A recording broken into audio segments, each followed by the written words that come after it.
India के forest हर reason में अलग अलग लुक लेते हैं।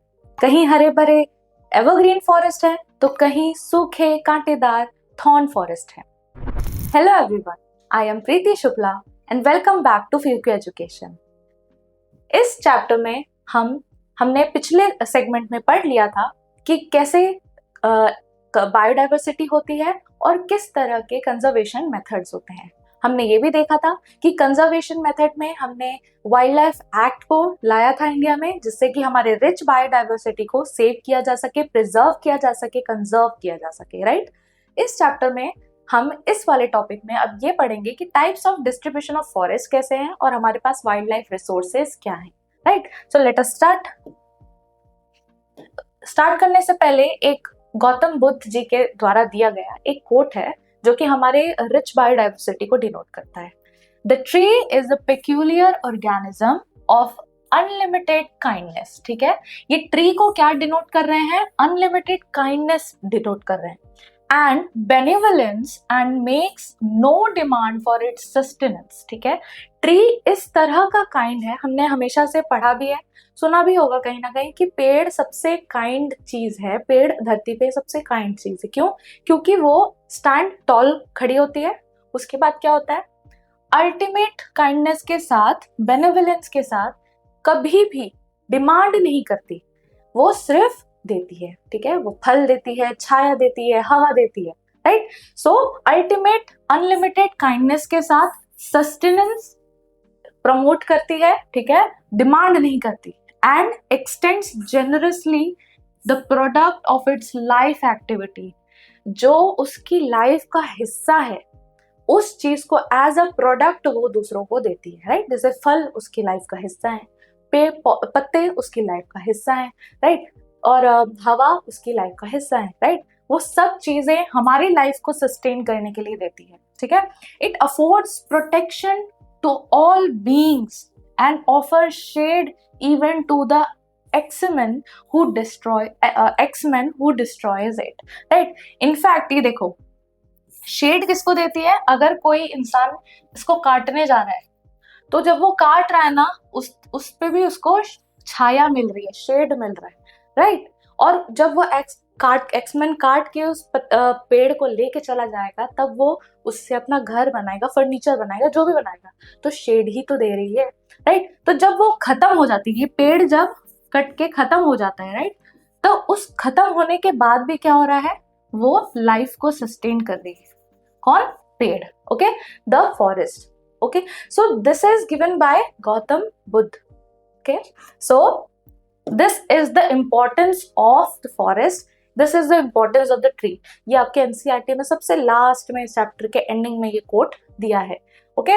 Now types of distribution of forest and wild life resources. ठीक है, अभी हमने ये पढ़ लिया था कि what are the rich biodiversity of forest, and we have also learned about how to conserve these forest, how they are threatened, how to conserve the animals who are threatened, the species that are threatened, okay, the species who are under concern, ठीक है। So types and distribution of forest and wildlife resource। अब हम देखेंगे कि किस तरह से ये resources कंजर्व किए जाएंगे, किस तरह से ये resources किस टाइप के हैं, और इन सारे टाइप्स में हमें क्या क्या चैलेंजेस आते हैं उसको मैनेज करने में, उसको कंट्रोल करने में, और उसको प्रॉस्पेरिटी की तरफ ले जाने में, राइट। सो कंजर्वेशन चैलेंजेस, कंजर्वेशन चैलेंजेस क्या है पहले ये समझ लेते हैं फॉरेस्ट के। क्योंकि फॉरेस्ट हमें इतना ज्यादा लेवल पे प्रोडक्ट देता है, हम उसको उतना ही ज्यादा एक्सप्लॉइट करते हैं, और जिसके वजह से बीच में जो गैप है कंजर्वेशन की, वो जरूरत है, ठीक है। सो कंजर्वेशन चैलेंजेस क्या है? Managing and conserving India's vast forest and wild life resources is difficult due to their wide distribution and varied ownership. अब क्या है, फॉरेस्ट इतने ज्यादा बल्क में हमारे पास है, हमारे पास रिसोर्स इतने ज्यादा अबंडेंस में है कि उसे आइडेंटिफाई करना, उसको यूज करना, उसको कंजर्व करना, ये सब बहुत बड़ा चैलेंज बन जाता है, ठीक है। और स्पेसिफिकली तब जब वो कोई और ओन कर रहा हो, ठीक है। फॉर एग्जाम्पल, अगर बड़े फॉरेस्ट एरियाज हैं तो 100% गारंटी उसमें कहीं ना कहीं अंदर ट्राइबल पीपल रहते होंगे, और ट्राइबल पीपल क्या करते हैं? फॉरेस्ट को अपनी अपना मतलब ओनरशिप मानते हैं, राइट? वो ओन करते हैं, ऐसा वो लोग समझते हैं, राइट? सो ये बहुत अबंडेंस का रिसोर्स है हमारा, जो ये फॉरेस्ट है ये अबंडेंट रिसोर्स है, और उसको वेरिड ओनरशिप के साथ, वाइड डिस्ट्रीब्यूशन के साथ मैनेज करना is a big challenge. Okay, so ownership and management क्या है? Most forest and wild life in India are owned और managed by the government, mainly through the forest department. ठीक है, इंडिया के जो मेन फॉरेस्ट एरियाज है वो कौन कंट्रोल करता है? गवर्नमेंट कंट्रोल करती है, मैनेज भी गवर्नमेंट ही करती है, और कंजर्वेशन का काम भी किसका है? गवर्नमेंट का। ठीक है, और ये गवर्नमेंट का कौन सा डिपार्टमेंट करता है? The forest department. ठीक है, फॉरेस्ट डिपार्टमेंट का अंदर सारे पावर है कि वो फॉरेस्ट को आइडेंटिफाई करे, फॉरेस्ट के एरिया को आइडेंटिफाई करे, सर्वे करे, पता करे कि कहाँ पे कौन से स्पीसी के कंजर्वेशन की जरूरत है, कौन सा स्पीसी किस लेवल पे कम हो रहा है, देन उसके लिए प्रॉपर स्टेप गवर्नमेंट को सजेस्ट करे, फिर गवर्नमेंट उसके लिए स्टेप ले। ये सारा प्रोसेस फॉरेस्ट डिपार्टमेंट का होता है। ठीक है, so forest are classified into 3 main categories. अब 3 मेजर कैटेगरीज के फॉरेस्ट होते हैं। ठीक है, ये फॉरेस्ट डिपार्टमेंट और गवर्नमेंट ने ही किया है, ये सेग्रीगेशन गवर्नमेंट ने ही किया है। कैसे, कौन से है ये देखते हैं। The reserve forest, the very first forest is reserve forest. अब ये रिजर्व फॉरेस्ट नाम से समझ में आ रहा है कहीं ना कहीं ये रिजर्व होंगे। ठीक है, ये बुक होंगे। ठीक है, अपन पता है ना, ये सीट रिजर्व कर लिया मैंने, दैट मीन्स ये ऑलरेडी बुक्ड है, राइट? तो ये फॉरेस्ट जो होंगे वो कहीं ना कहीं रिजर्व होंगे, कोई आ नहीं सकता उसमें। ठीक है, ऐसे ही कुछ साउंड कर रहा है। Let us understand. Constitute more than half of India's total forest area, मतलब अगर इंडिया का टोटल फॉरेस्ट एरिया ये है तो हाफ क्या हो जाएगा? ये हो जाएगा क्या? Reserved forest. Okay, considered most valuable for conservation of forest and wild. अब ये 50% फॉरेस्ट को जब हमने रिजर्व कर दिया है तो इसका मेन मोटिव क्या होगा? Most of the species, most of the protection to the species will be provided under these forests. Okay, now next, जो भी मोस्ट वैल्यूएबल रिसोर्सेज है वो यहीं पाए जाएंगे और उनका संरक्षण यानी कि कंजर्वेशन भी वो यहीं पे किया जाएगा। स्ट्रिक्टली प्रोटेक्टेड, यहाँ पे देख लो वर्ड लिखा है स्ट्रिक्टली प्रोटेक्टेड, मतलब no human activities allowed without permission. Okay, that means no human can do any kind of trade, any kind of activity which this is strictly prohibited, this is strictly restricted to enter these forests for any of these purposes. Only the forest department officers or the forest or the people of government, they can enter these areas and they can manage. Okay, so restricted forest, as the name suggests, it explains what the area is strictly prohibited to any kind of human activity. Okay, and then the next is protected forest. Now what is protected forest? It is more similar like restricted forest but less restrictions. Okay, now how? Cover about 1/3 of the total forest area. ठीक है, अब total forest area है तो उसका 1/3 हिस्सा अगर करेंगे तो ये 1/3 हिस्सा कौन सा है? प्रोटेक्टेड फॉरेस्ट है। ठीक, प्रोटेक्टेड फॉरेस्ट क्या है? उसके अंदर रिजर्व फॉरेस्ट भी आ सकते हैं। ठीक है, प्रोटेक्टेड फॉरेस्ट क्या है? वो फॉरेस्ट हैं जो कि डिपार्टमेंट, फॉरेस्ट डिपार्टमेंट ही कंट्रोल कर रहा है, protected from further depletion. Suppose करो, सपोज ये है फॉरेस्ट एरिया। ठीक है, अब ये जो एरिया है इसको हमने आइडेंटिफाई किया है कि ये शायद डिप्लीट होके खराब हो जाएगी, ये फॉरेस्ट एरिया शायद बहुत ज्यादा लेवल पे खराब हो सकता है अगर हमने इसको बचाया नहीं। सो बचाने के लिए क्या कर रहे हैं हम? फर्दर डिप्लीशन से रोकने के लिए we are declaring these forest as protected forest. That means the limited human activities allowed like grazing or wood collection, but more activity will not be allowed more than this, like for example construction, right? Mining, these activities will be strictly prohibited in these forest. Which forest? Protected forest. Okay, so limited human activity is allowed. You can go, you can take your animals for rearing, you can take them for grazing, then you can also do some wood collection, limited scale of wood collection, like people in village area, they collect wood for certain purposes, right? So they can fell trees or they can collect wood on a certain scale, not at the larger scale, right? So the people from industry, they cannot come for collecting wood because they will need more wood, right? Large scale of depletion of forest will occur. So which is why a limited human activities permitted in protected forest. Okay, now next is now next is unclassed forest. now नाम से समझ में आ रहा है what is unclassed forest? Include other forest and wasteland.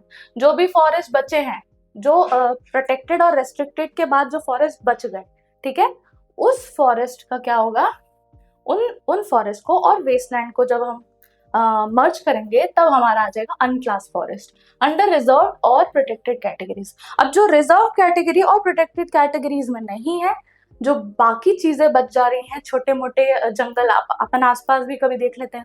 अगर आप बहुत ही green state से बिलोंग करते हो तो यू कैन सी कुछ सर्टेन एरिया के बाद कुछ जंगल आने लगते हैं, ठीक है. तो वो कुछ जंगल जो किसी के कंट्रोल में नहीं है, only government controls it.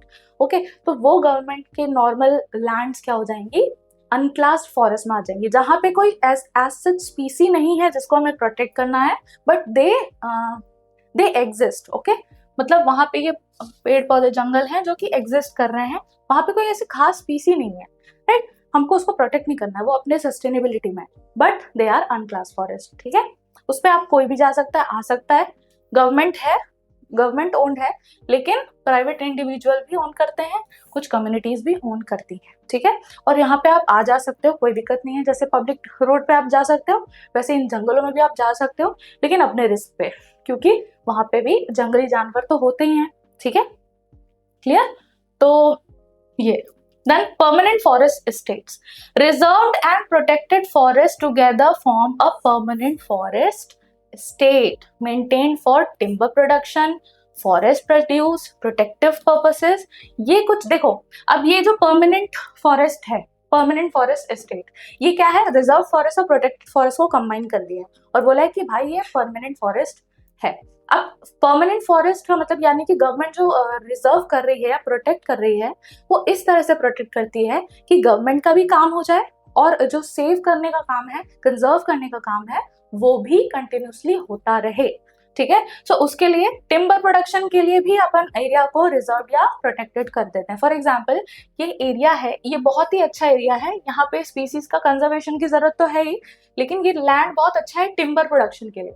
So we will declare it as protected forest and we'll produce timber on this particular land. Okay, so which is why government is benefited from it. Then forest produce, कुछ बहुत important forest medicinal produce के लिए इसको use किया जाता है. Then protective purposes, protective purposes क्या हो सकते हैं, वो वही मतलब जो हम कंजर्वेशन की बात करें, वो जैसे कि किसी भी सॉइल को मेंटेन करना है, इकोसिस्टम का बैलेंस करना है, किसी स्पीसी का प्रोटेक्शन है, तो ये सारे मेन हमारे एजेंडाज हैं परमानेंट फॉरेस्ट स्टेट्स बनाने का. Getting it? So this is it. Now state wise हम कुछ डेटा देख लेते हैं, आपकी बुक में दिया है, उसको मैंने थोड़ा सा तोड़ मड़ोड़ के एक छोटा सा डेटा बना दिया है. ठीक है, so what is this, Madhya Pradesh large, ये स्टेट वाइज हाईलाइट है कि कहाँ पे फॉरेस्ट ज्यादा है, कहाँ पे थोड़ा कंपैरेटिवली अलग है. ठीक, so Madhya Pradesh largest area under the permanent forest. Permanent forest अभी हमने पढ़ा क्या है, जो हमने रिजर्व किया है और जो हमने प्रोटेक्ट किया है उसको प्लस कर दिया है, और ये हमारा रिजर्व परमानेंट फॉरेस्ट हो गया. ठीक है, तो 75% ऑफ टोटल फॉरेस्ट एरिया, हमारे पूरे इंडिया का 75% जो एरिया है वो मध्य प्रदेश के लार्ज फॉरेस्ट एरियाज में आता है. परमानेंट. ठीक है, अनक्लास तो भूल जाओ, अभी अनक्लास तो बहुत है, अभी सिर्फ परमानेंट है. ठीक है, then high reserve forest states. अब रिजर्व फॉरेस्ट स्टेट्स कौन कौन से है, जम्मू एंड कश्मीर है, आंध्र प्रदेश है, सॉरी उत्तराखंड है, केरला है, तमिलनाडु है. ये कुछ स्टेट्स हैं जिसमें क्या है, रिजर्व फॉरेस्ट की जो अमाउंट है वो ज्यादा है. ठीक है, कंपैरेटिवली दूसरे स्टेट से. फिर हाई प्रोटेक्टेड फॉरेस्ट कहाँ पे है, जो कि जहाँ पे लिमिटेड ह्यूमन एक्टिविटी अलाउड है, बिहार में है हाई सबसे ज्यादा protected forest. Haryana, Punjab, Odisha, Rajasthan, then Himachal Pradesh. तो ये कुछ एरियाज है जहाँ पे प्रोटेक्टेड फॉरेस्ट हम ज्यादा पाते हैं, ज्यादा पाए जाते हैं एक्चुअली, ठीक है। तो ये कुछ स्पेसिफिक सेग्रीगेशन है फॉरेस्ट को लेके, ठीक है। तो सबसे ज्यादा परमानेंट फॉरेस्ट कहाँ पे है? Permanent, that means it comprises both reserved and protected forest. Okay, so this is the data you should understand, and you should also learn these states. You should get in your mind that these are the states, they are segregated under this particular heading. Okay, so this is it. तो इसी के साथ ये topic हम यहाँ पे complete करते हैं। और ये बात आपको जानना बहुत जरूरी है कि इंडिया का फॉरेस्ट क्लाइमेट और यहाँ की ज्योग्राफी पे डिपेंड करता है। इन्हें बचाना और इन्हें कंजर्व करके रखना ये हमारी जिम्मेदारी है। अगर आपको ये वीडियो पसंद आया हो तो इसे लाइक करें, सब्सक्राइब करें और शेयर करें, और इसे और डिटेल में पढ़ना हो तो फ्यूपी एजुकेशन ऐप को डाउनलोड करें।